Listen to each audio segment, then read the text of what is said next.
Tu es assis au bon endroit ce matin. Tu n'es pas n'importe qui. Alléluia. Bien-aimé, c'est qu'un roi qui est assis à tes côtés, c'est une reine qui est assise à tes côtés. Et si tu l'as bien compris, je vais t'annoncer une bonne nouvelle ce matin. La bonne nouvelle ce matin, c'est que Dieu te connaît. Alléluia. Dis à ton voisin que Dieu te connaît. Dieu te connaît, c'est pas parce que tu l'as dit ce matin, mais je veux que tu le comprennes en réalité que Dieu te connaît, même si tu n'es pas convaincu réellement qu'il te connaît, mais il te connaît parce qu'il est Dieu. Alléluia. Nous avons du mal à nous connaître parce que nous avons des limites. Et Dieu qui n'a pas de limites nous connaît parce que c'est lui qui nous a créés. La Bible dit dans le livre de Jérémie au chapitre 1 verset 4 à 5, il dit ceci, je vais lire pour vous. La parole de l'Éternel me fut adressée en ces mots. Avant que je t'eusse formé dans le ventre de ta mère, je te connaissais. Avant que tu fusses sorti de son sein, je t'avais consacré, je t'avais établi prophète des nations. Je veux que tu le relèves ce matin que cette parole qui a été donnée à Jérémie est venue me bouleverser. C'est une déclaration assez frappante. Lorsque vous lisez la Bible, je ne sais pas si vous êtes arrêté sur cette déclaration où Dieu engage sa personnalité dans cette affaire et il sort des déclarations qu'un homme ne peut pas sortir en disant avant que je t'eusse formé dans le ventre de ta mère. Je te connaissais avant que tu fusses sorti de son sein, je t'avais consacré, je t'avais établi prophète des nations. Alors je me pose la question de savoir, mais Jérémie est sur terre et Dieu dit avant qu'il ne vienne sur terre, il l'avait déjà connu.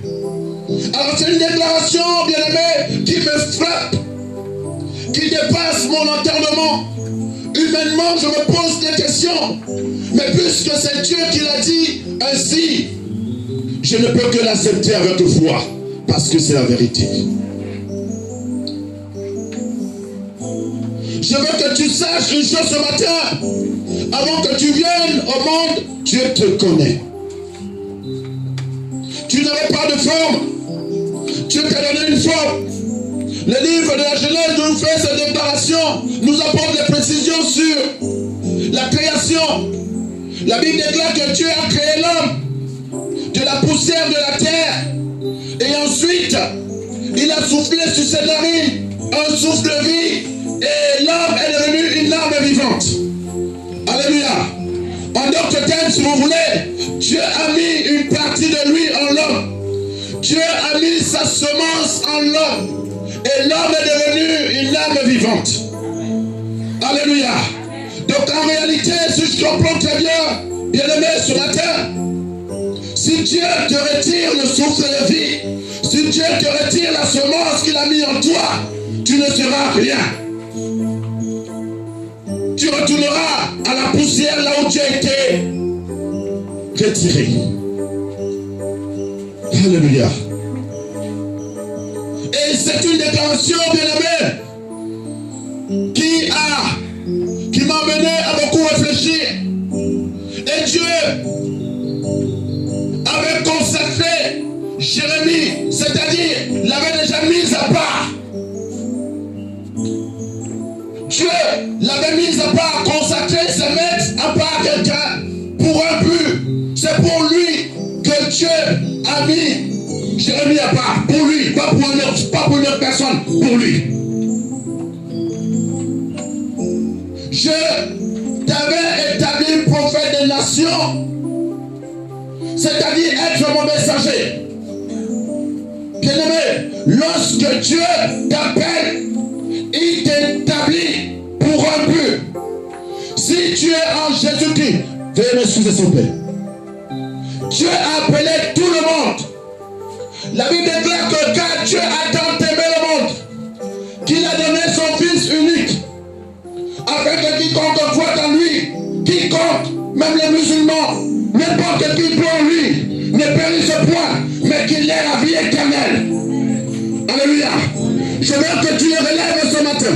Je veux que tu les soulignes ce matin. Alors qu'en réalité, avant que tu ne viennes au monde, Dieu te connaissait déjà. C'est ce qu'il est en train de dire. Même aujourd'hui, si tu as reçu cette grâce parce que tu as entendu la parole de Dieu qui t'a été annoncée, alors tu as eu un cœur bien disposé, tu as accepté Jésus. Et au nom de Jésus, nous sommes rassemblés dans cette église. Nous ne sommes pas rassemblés dans cette église au nom de pasteur, de nom d'église, mais nous sommes rassemblés au nom de Jésus. Au nom de Jésus. Gloire à Dieu. Alors, Dieu t'a appelé du sein de ta mère. Tu as répondu présent et Dieu t'a consacré pour une bonne œuvre. Dieu t'a consacré, Dieu t'a établi pour des bonnes œuvres. Cette parole n'est pas forcément pour Jésus seul, c'est un héritage pour des enfants de Dieu. Alors, si Dieu t'a consacré depuis le sein de ta mère, c'est pour que tu fasses tout ce qui est bien dans le monde entier. Et d'ailleurs, la Bible déclare que lorsque Dieu nous appelle, il nous donne un héritage. Lorsque Dieu t'appelle, il te donne un héritage. Et tu peux le voir dans le livre de 3 Jean, chapitre 1, verset 1 à 2. Il dit, bien-aimé, je souhaite que tu prospères à tous égards et que tu sois en bonne santé, comme prospère l'état de ton âme. Si on vous a dit que la prospérité ne vient pas de Dieu, ces personnes-là sont des menteurs. La prospérité spirituelle vient de Dieu. La prospérité financière vient de Dieu. La prospérité matérielle vient de Dieu. La prospérité ministérielle vient de Dieu. Dans ton appel, tu dois prospérer. Amen. Alléluia. Même dans la santé, tu dois prospérer. Il dit, il souhaite que tu sois en bonne santé.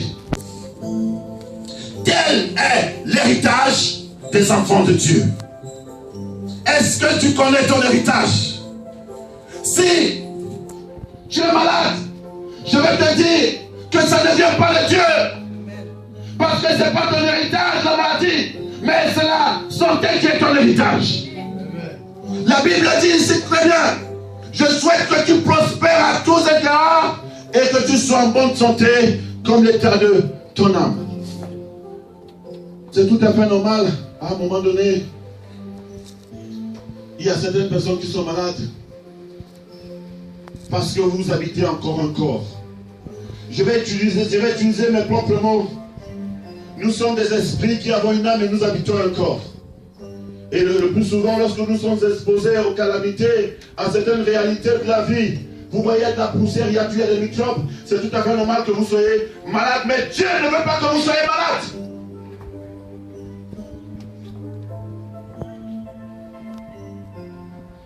Il nous met à part, c'est pour le servir.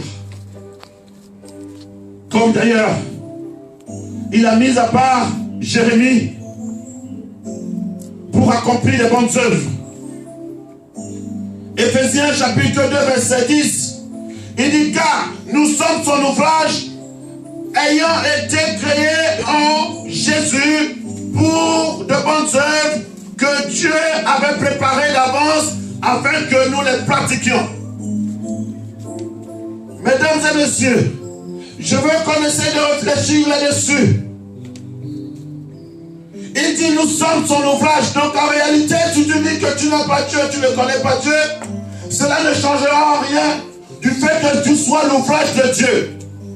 Les hommes, des constructeurs qui ont construit des voitures, des marques Mercedes et tout le reste, si tu refuses que peut-être c'est M. Smith qui a construit la marque Mercedes, cela ne changera en rien puisque c'est lui qui a construit cette Mercedes. Alléluia. Donc que tu le veuilles ou pas, tu es l'ouvrage de Dieu. C'est pas parce que tu es enfant de Dieu que tu es l'ouvrage de Dieu, même les païens sont l'ouvrage de Dieu. Alléluia.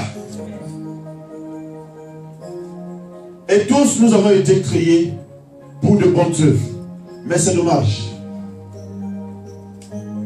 Au lieu que ceux qui sont encore à l'extérieur, c'est-à-dire ceux qui n'ont pas encore accepté Jésus, qui n'ont pas encore fait cette rencontre avec leur Sauveur, le fassent, ils sont plus plongés dans le monde, c'est-à-dire ils marchent selon la voie de leur cœur et ils rentrent dans les pratiques comme nous pouvons le constater aujourd'hui dans notre nation française, où ils veulent voter des lois qui n'ont rien à voir avec la parole de Dieu, où ils demandent aux hommes de se marier entre eux et aux femmes de se marier entre elles. Je dis encore une fois, c'est dommage et c'est une abomination. Nous sommes son ouvrage et a été créé en Jésus-Christ pour de bonnes œuvres que Dieu a préparées. Dieu a préparé de bonnes œuvres. Mesdames et messieurs, ce matin, je veux que tu le comprennes, que Dieu a préparé de bonnes œuvres que tu dois pratiquer dans ce monde. Tu as une bonne vie que tu dois mener dans ce monde. Dieu t'appelle à agir conformément à sa parole tant que tu es encore sur cette planète qu'on appelle Terre.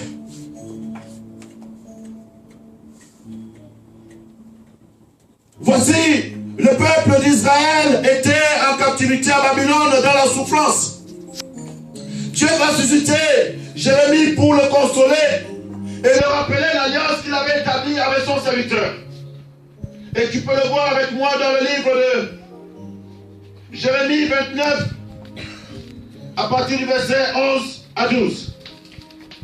Alors que le peuple est dans la souffrance et dans la désolation, alors que le peuple est dans le désespoir, Dieu va rappeler à son serviteur, il lui dira, je connais les projets que j'ai formés sur vous.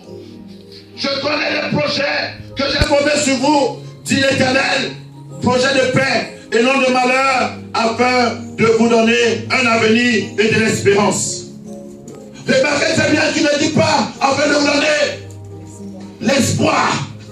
Que Dieu te bénisse, ma soeur. Ça prouve que le Saint-Esprit est au contrôle. Il dit, je te donne un avenir et de l'espérance. L'avenir, puisque tu es dans le monde, il y a beaucoup de choses que tu dois réaliser avec Dieu. L'espérance, c'est lorsque l'espérance est liée à la foi. Alléluia. Écoutez-moi très bien. L'avenir est lié aux exploits que tu dois faire avec Dieu sur la terre.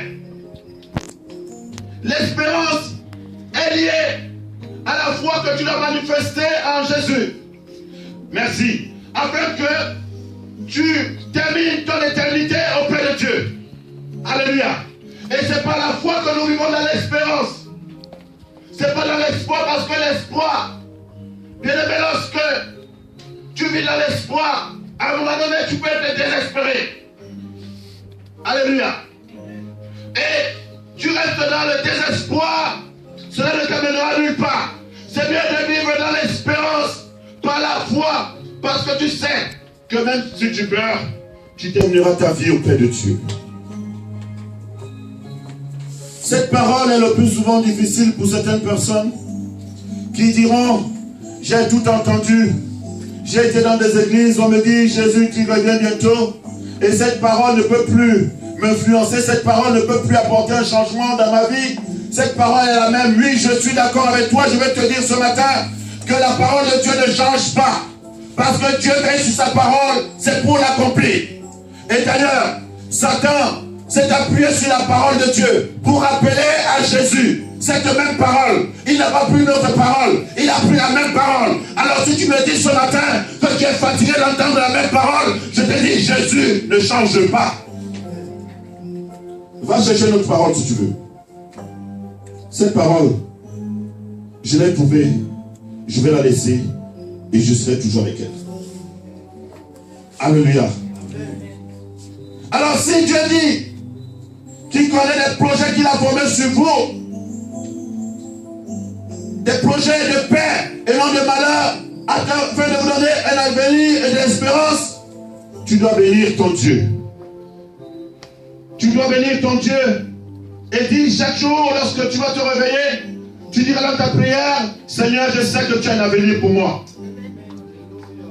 Je sais que Seigneur, tu veux que je sois toujours en bonne santé. Bien-aimé, lorsque j'ai terminé mon séminaire en Afrique, j'arrive tout à l'heure. Lorsque j'ai terminé, c'est-à-dire nous étions à l'aéroport, on rentrait.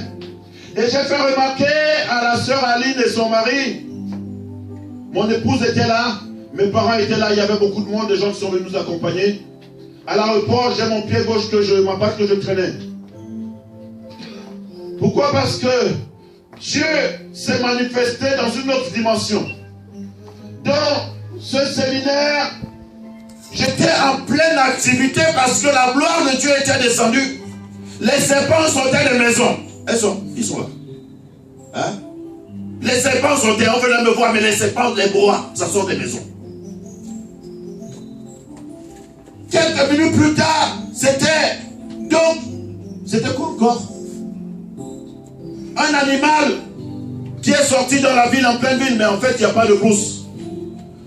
Ceci pour vous dire que après que